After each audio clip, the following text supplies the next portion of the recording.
A primavera chegou!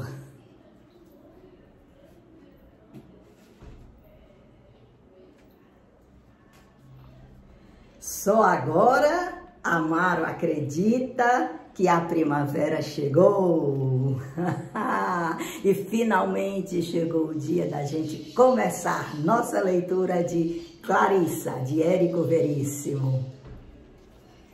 O que eu quero de vocês é que vocês deixem a primavera penetrar em vocês, na criatividade de vocês. E imaginem cada situação que a gente lê aqui no livro, vocês visualizem na cabeça de vocês. Como se fosse mesmo um sonho, como se fosse mesmo um trabalho de laboratório, que como os artistas fazem quando vão fazer um filme, quando vão fazer uma novela, um seriado, enfim. Eles primeiro entram no clima, porque somente entrando no clima que eles vão entender a obra e que eles vão sentir a grandiosidade e a magia dessas palavras que se transformam numa vida dentro da gente. Então, vamos começar com o capítulo 1 de Clarissa, Érico Veríssimo.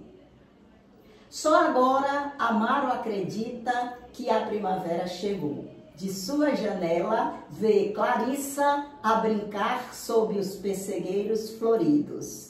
As glicinhas roxas espiam por cima do muro que separa o pátio da pensão do pátio da casa vizinha. Olha só, já começa nos dando informações de que essa pessoa, o Amaro, está observando que a primavera chegou, porque ele está vendo flores expostas por cima do muro. Olha a figura que ele coloca aqui. As glicinhas roxas espiam por cima do muro que separa o pátio da pensão da casa vizinha. A gente já sabe que existe uma pensão, existe aquela casa que aluga cômodos da refeição para pessoas e que se forma ali uma família espontânea, enquanto aquelas pessoas estão morando ali. Geralmente elas passam muito tempo morando na pensão, às vezes uma vida toda. E outras vezes é uma temporada passageira, enquanto estuda, enquanto faz uma faculdade, enfim. Mas enquanto eles estão convivendo juntos, a gente vai ver quanta personalidade diferente a gente vai encontrar ali. Então a gente já tem um contato de Amaro, está vendo a Clarissa ali brincando, está vendo as rosas florescendo e que a pensão tem uma casa vizinha. O menino doente está na cadeira de rodas. O sol lhe ilumina o rosto pálido, atirando-lhe sobre os cabelos um polvilho de ouro. Olha, ele observa também que tem um menino. Esse menino é doente, está na cadeira de rodas, o que significa dizer que possivelmente ele é paralítico, não é? E que mesmo ele estando doente, olha a bondade da natureza, que joga em cima dele uns raios de sol. Um avião cruza o céu, roncando asas coruscantes contra o azul nítido. Outra situação. Você veja quanta coisa se observa ao mesmo tempo, não é? Ele está ali, ele vê as flores, ele vê a menina, ele vê o menino doente, ele vê o avião que passa fazendo barulho. Amaro sente no rosto a carícia leve do vento, infla as narinas e sorve o ar luminoso da manhã. Não há dúvidas, a primavera chegou. Os pessegueiros estão floridos, as glicinhas se debruçam sobre o muro, o menino doente já mostra no rosto magro a sombra de um sorriso. Olha só, a primavera é algo tão forte que penetra na gente, que nos traz aquela energia solar que até o menino esboça, embora doente, esboça um sorriso. Lindo! exclama Amaro interiormente. Olha, ele se emociona, ele se sensibiliza com tudo aquilo que ele está observando, e isso é bem particular, porque se ele tivesse, por exemplo, esse Amaro, se ele tivesse de mau humor, ele não ia ver beleza naquilo. Ele, por exemplo, ele ia se fixar só no menino doente, ou ele ia achar que a menina correndo estava se danando, a Clarissa. Mas olha, quando a gente consegue ser sensível e sonhar, e viajar, e ver a vida com um cobertor de mais entusiasmo. Ele disse, lindo, ele viu beleza naquilo, e de fato existe a beleza em qualquer lugar, desde que você consiga ver essa beleza. E se tentasse exprimir em música o momento milagroso? Quem sabe? Clarissa ainda corre sobre as árvores, grita, sacode a cabeleira negra, agita os braços, para, olha, ri, torna a correr, perseguindo agora uma borboleta amarela. O Amaro diz, e se tentasse exprimir em música esse momento milagroso, o que já nos dá indício que o Amaro possivelmente é um músico, ou pelo menos gosta de música, aprecia música, porque foi a associação que ele fez de toda aquela beleza com a música, não é? Então isso nos leva a crer sobre isso. E continua a observar, Clarissa corre, para, ri, anda, brinca com a borboleta, ele continua naquele deslumbramento de um observador atento. Longe, lampeja um pedaço do rio. Mais longe ainda, a sombra azulada dos morros. E por cima de tudo, a porcelana pura do céu. É assim que eu quero que vocês façam, que eu convido vocês a fazerem. A irem refletindo, a irem visualizando lá dentro da cabeça de vocês, essas imagens que o autor coloca no livro. Um rio, um pedaço do rio, né? Lá longe, mais longe ainda, os morros, e ainda por cima dos morros, a porcelana do céu. Tá dando para vocês visualizarem? Amaro caminha para o piano. Olha só, vê só. Então, de fato, ele tem alguma relação com música, não é? Amaro caminha para o piano. Seus dedos magros batem de leve nas teclas. Duas notas tímidas e desamparadas. Mi, sol. Mas a mão tomba desanimada. O olhar morto passeia em torno, vê as imagens familiares. A cama desfeita, os livros da noite, empilhados sobre o mármore da mesinha de cabeceira. A escrivaninha com papéis em desordem, nas paredes brancas a máscara mortuária de Beethoven e o espelho oval por cima da pia, o espelho que rebrilha, refletindo na superfície lisa o semblante de um homem triste. Feche os olhos, visualizem, por exemplo, a visão da janela do quarto de vocês. Quando vocês abrem a janela, quando vocês olham pela janela, o que é que vocês veem? E se vocês olharem, se vocês abrirem agora a porta do quarto de vocês, o que é que vocês observam? Como é a disposição dos móveis? Vocês deixaram feito o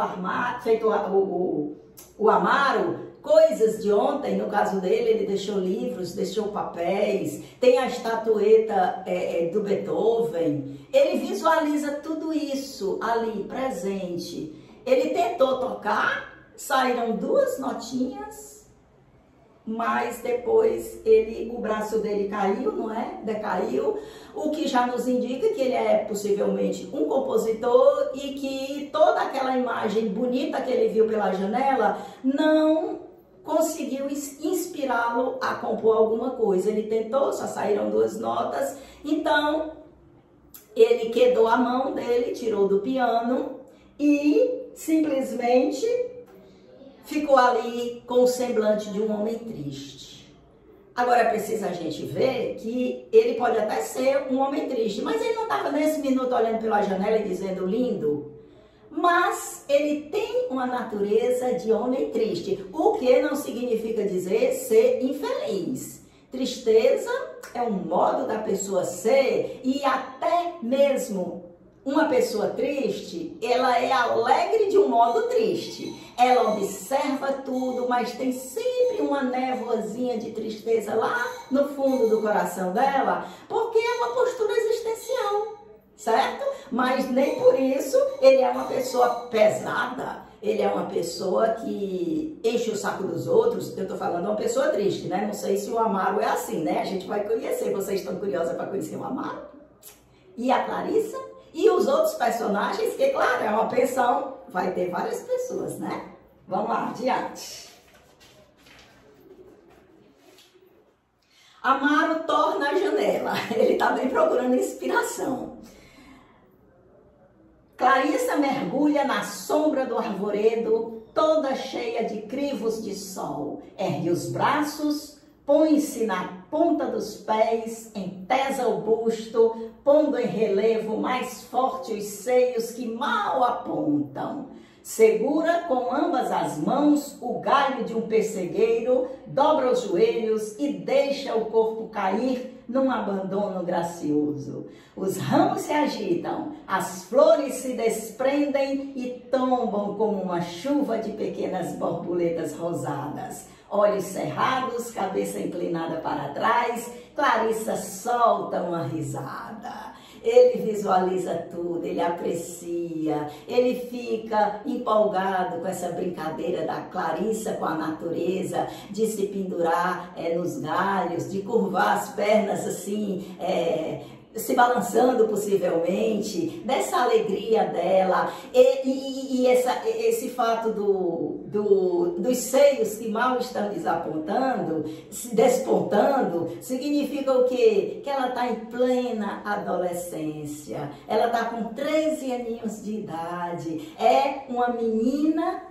uma criança se tornando um adolescente, ainda muito inocente, porque a gente precisa sempre ter em mente, pessoal, que isso foi um livro escrito na década de 30.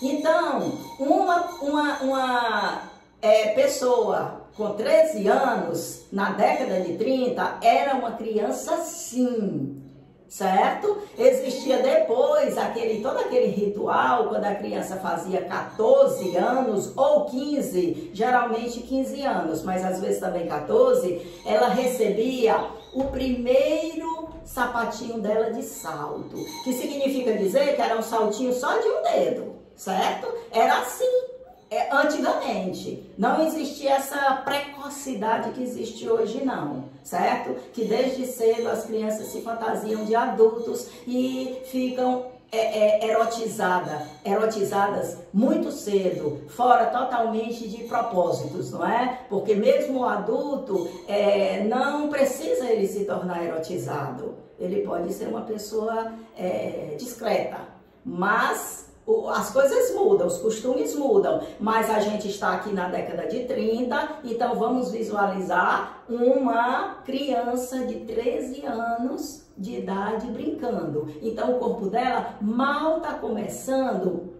a tomar as primeiras formas de adolescente. Amaro franze a testa. Esse momento é de beleza, ele sente, mas vai fugir. Pronto, olha só, como artista, que a gente já está desconfiada que ele seja, possivelmente um músico, ele acha aquilo bonito, mas ele sabe que aquilo vai fugir, porque tudo na vida é muito fugaz. Por isso que ele é triste, porque ele é sensível. Você veja, ele acaba de identificar a beleza naquele momento, naquela brincadeira da criança que está se tornando adolescente. Mas ele, ao mesmo tempo, a capacidade reflexiva dele lhe dá uma tristeza, porque sabe que tudo é muito fugaz, a vida é muito fugaz. Entendeu como é a tristeza do Amaro? Muitos instantes luminosos como esse já lhe passaram diante dos olhos. Quantas Quantas vezes ele estendera os braços na vã tentativa de prender um raio de sol. De dentro da casa sai uma voz: Clarissa! Clarissa perfila-se, conserta o vestido e responde: Que é, titia? Vem pra dentro, menina, está na hora do colégio. O rosto da criaturinha ensombrece. O colégio, livros, mapas, ouviram do Ipiranga as margens plácidas, classes, cabeças curvadas sobre cadernos, cochichos, murmúrios e uma vontade doida de sair para o sol, de correr, de ver a rua, as pessoas, as casas, o céu, os bondes, os automóveis. Isso é a Clarissa, em plena infância, indo para a adolescência, cheia de vida, cheia de curiosidade, cheia de expectativas. Então, de certa forma, é difícil aceitar, cumprir a disciplina do colégio, como ela acabou de falar aqui. Mapas, cabeças inclinadas sobre o caderno, né, fazendo as atividades. Então, a vontade, enquanto está ali exercendo aquela disciplina, é de sair solto, olhar as casas, olhar tudo, feito um bichinho solto, como ela está nesse momento, não é? Mas colégio era uma coisa também na década de 30 que era levada muito a sério. Em verdade, a vida de uma criança e de um adolescente era totalmente voltado para esse interesse. Ali no colégio era o local que se divertia, que se aprendia, que se tinha amor, que se tinha gosto em participar. E também uma outra visão bem diferente do que é hoje, não é? Mas década de 30, colégio é muito importante. Tanto é que a Clarissa veio lá do interior dela para a pensão da tia dela, para poder completar os estudos dela. Então, porque lá no interior já não tinha mais a continuação da alfabetização que ela tinha tido, né? Então, o colégio era tão importante que os pais mandam ela para lá, para casa da tia, onde tem mais condição de estudo, tem escolas que ela possa continuar, porque era algo de suprema importância, o estudar. No quintal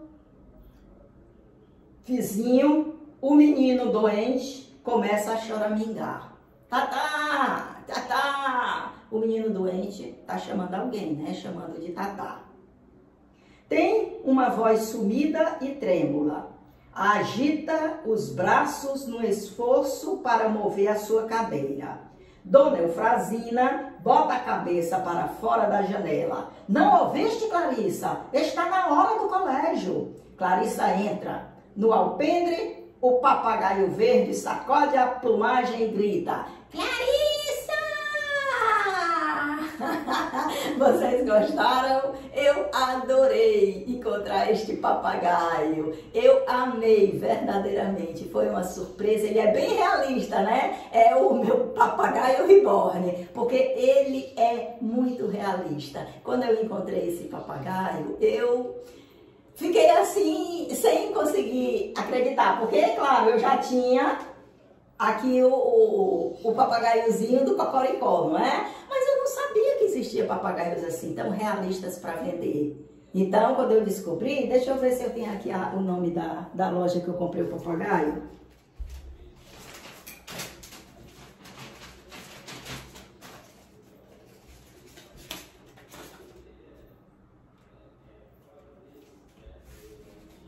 Ateliê Celeste. Eu achei esse ateliê que tem coisas de jardim e foi nesse ateliê Celeste que eu encontrei esse papagaio. Tinha muitas outras aves belíssimas, pessoal. E eu me encantei, de verdade. Eu olho para ele e eu penso ainda, principalmente assim quando ele treme, eu penso que eu estou de fato com um papagaio de verdade nas mãos. Meu Papai Noel reborn.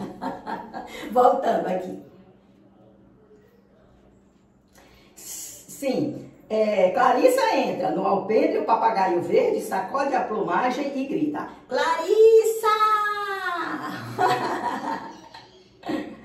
Ela pensa: se eu fosse o mandarim, O nome dele é Mandarim. Se eu fosse um mandarim, não precisava ir para o colégio. Bom dia, minha menina. Bom dia.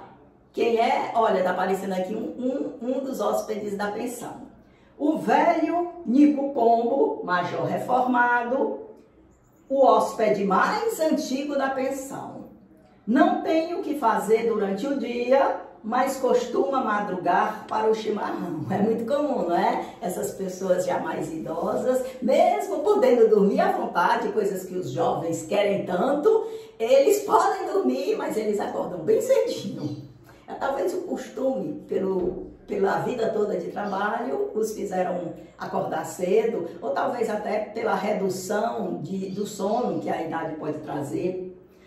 No quarto do judeu, já há rumores. Uma voz grossa vem do banheiro. Deixa esta mulher chorar para pagar o que me fez. Quer dizer, já existe aqui gente cantando, cantarolando, não é?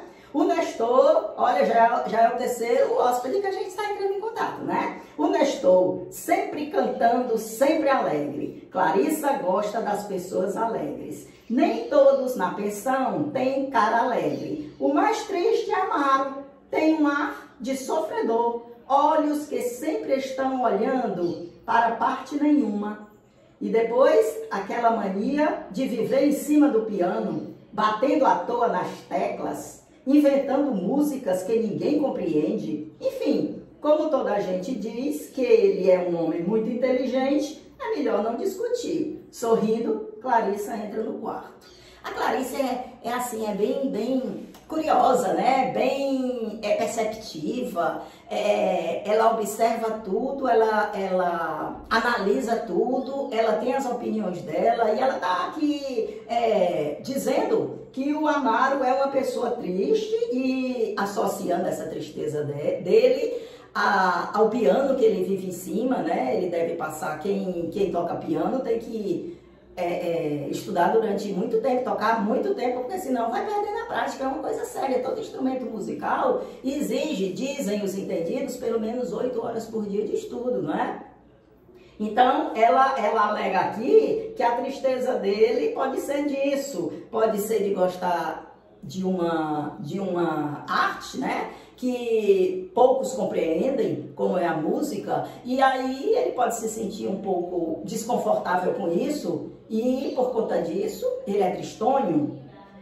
Amaro continua à janela. Sente que na paisagem agora falta alguma coisa. Falta o quê? Falta possivelmente a Clarissa, né? Que entrou para se preparar para ir para o colégio e ele estava observando ela ali tão encantado, não é? Naquela alegria dela, correndo. Já recolheram o menino doente. Olha, outra pessoa que está faltando agora. Recolheram o menino doente e a Clarissa entrou. Começam os ruídos matinais da pensão. A mulher do Procópio Barata cantarola com sua voz de caturrita uma valsa que fala em santuário do meu amor, ó flor. O judeu Levinsky assoma à janela de seu quarto. Bom dia, seu Amaro. Como está o senhor? Bem, obrigada. E o senhor? Obrigado. E o senhor? Levinsky passou a noite em claro, estudando um ponto de direito internacional privado. O senhor conhece direito internacional privado, seu Amaro? Amaro sacode a cabeça negativamente. Não conhece, nunca leu nada. Levinsky espicha o pescoço, faz uma dissertação sobre a matéria, enquanto a sua mão sardenta corta o ar em gestos largos. Ora, o Amaro, por ser uma pessoa assim mais envolvida com arte, dificilmente ele iria se interessar pelo assunto que o Levinsky pergunta aqui para ele, não é? Direito internacional. Então, o Levinsky vem gratuitamente, começa a explicar para ele, havia passado a noite todinha estudando, então veio falar pro Amaro isso, e claro, né, por educação se ouve, mas possivelmente isso faz você contribuir para a tristeza do Amaro, que está o quê? Possivelmente pensando, possivelmente não, com certeza, pensando em outra coisa, já que ele está olhando, como diz aqui o texto disse, ele está olhando assim distante, perdido. Muitas vezes a gente não faz isso. Ou a gente fica olhando, como se diz, através, é quando você está olhando para uma pessoa, mas você não está concentrado nela. Então a pessoa dá para ver que o seu olhar está ali, mas o seu pensamento está muito longe, é muito comum isso, né? Ou então você está mesmo perdido assim, em devaneios que não consegue nem fixar a pessoa que está conversando com você. Então a situação era essa, para a gente ver que as pessoas moram juntas, mas elas são diferentes umas das outras. Então, será que é para se conversar com todo mundo que se conhece? Será que é para se falar para as pessoas dos assuntos que a gente gosta? Porque pode o outro não gostar. Por isso que eu digo, só faz sentido assistir o canal se gostar dessas coisas que eu exponho. Porque senão é muito sacal. E eu fico feliz se eu encontrar alguém que se identifica com esses assuntos. Mas as pessoas que não se identificam, pelo amor de Deus, por respeito a mim, não assista não. É melhor para mim e é melhor para você. Para não ficar na situação feito o Amaro, né? Os olhos de Amaro estão voltados para o interlocutor. Sua atenção, porém, olha só o que eu acabei de falar. Sua atenção, porém, se concentra toda num trecho da 9ª Sinfonia que a Orquestra Sinfônica de Amsterdã toca em sua mente. Viu? É isso mesmo. Se o assunto não interessa, você está olhando para a pessoa, mas você está com o pensamento totalmente em outra coisa. Isso é tão constrangedor, isso é tão antipático, que o melhor que a gente faz é pensar 2 vezes antes da gente querer alongar muita conversa quando estiver diante de outra pessoa.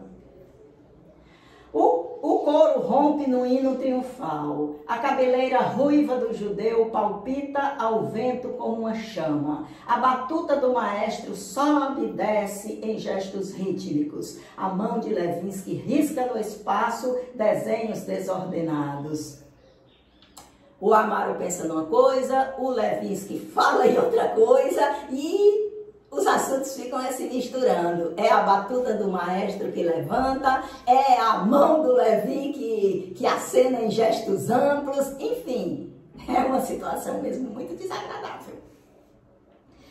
Não acha que eles estão com a razão? Pergunta o estudante, o Levinsky, né? Amaro desperta. Ele não estava longe pensando em outra coisa? Acho que sim, o senhor tem razão.